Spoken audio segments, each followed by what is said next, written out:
Yo, yo, yo! What is up? It's Jerry. It's Friday. Gotta get down on Friday. And I am here with another First Impressions for you. Yes, you. Pat yourself on the back. I don't know why, because you're you, and that's all that matters.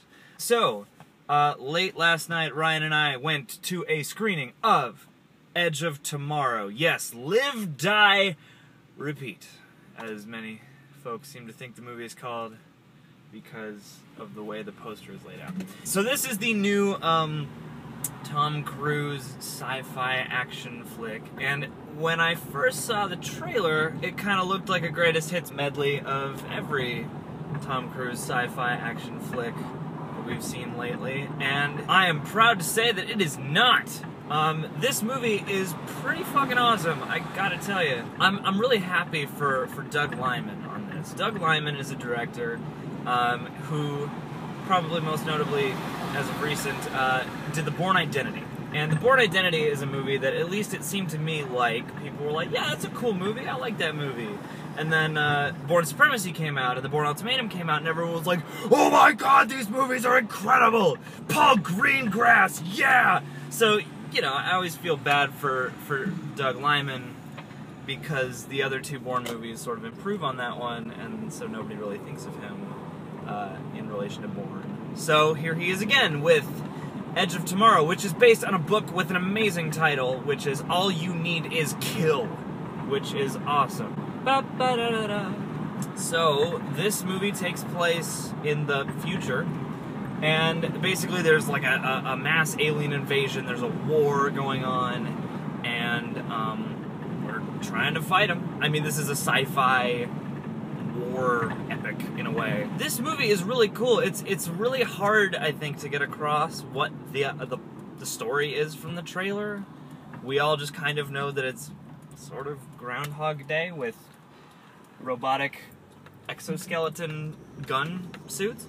Or something. There are a lot of surprises with this movie, in a sense. I mean, because, you know, you go in and you're not quite sure what's going on unless you're familiar with the book. And that really sort of helps make it a treat. I mean, first off, you've got Tom Cruise, for the first part of this movie, really playing against type in a way. I mean, it's not like a really stretch of a performance, but, you know, they've got him as this sort of cowardly guy, and who gets thrown into this combat scenario. But it's cool, you know, to watch his performance, because this movie does a really good job at allowing its characters to grow and change within the context of the story. And there's a lot to be appreciated here. The cast is really good. Like I said, Tom Cruise, who Ryan and I have spoken about this many times, is like, everyone forgets they like Tom Cruise until he makes another movie.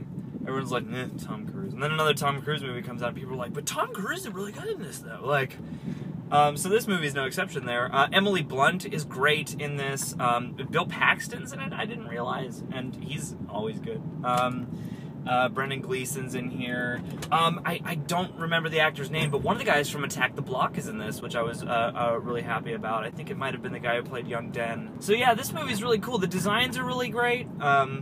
You know, these sort of exoskeletal suits, and their alien design is really cool, and the way they move and all that stuff is different and neat that way. And this movie manages to really balance out action and story in an interesting way, because in the first part of this movie, and we were on IMAX 3D, by the way, which you know, the 3D and the IMAX are great. In the first half hour, or first 25 minutes or so, gets to a point where it's almost where it is overwhelming, where I was becoming overwhelmed by the sheer amount and grit of all the things crunching and exploding, and all the really tense battle sequences, because they really put you in the heat of a battle, which is why I sort of think it's got, you know, a bit of a war movie aesthetic in its blood.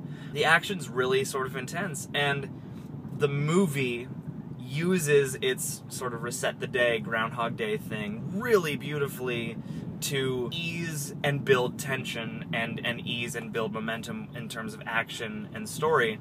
And it allows for a very tight pace, it allows for action, and it justifies action.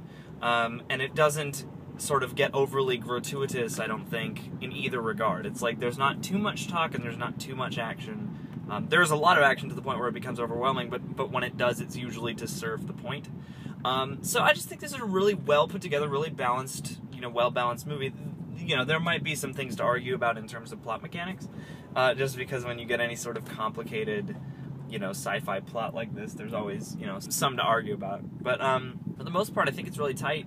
The effects are great. I don't know how expensive this movie was, but it must have been expensive. It's well directed. It's really well shot. Props to Doug Liman for really pulling it out. Another thing that I just sort of really found cool about this was that it's a very international feeling movie. A lot of it takes place in London and France and Germany. And it's not necessarily one of those like adventure movies where it's like we have to go here and then there's an Indiana Jones airplane map trip.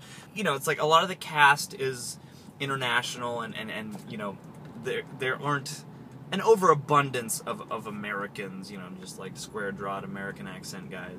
So I thought that was cool. The music, Christoph Beck's score is great.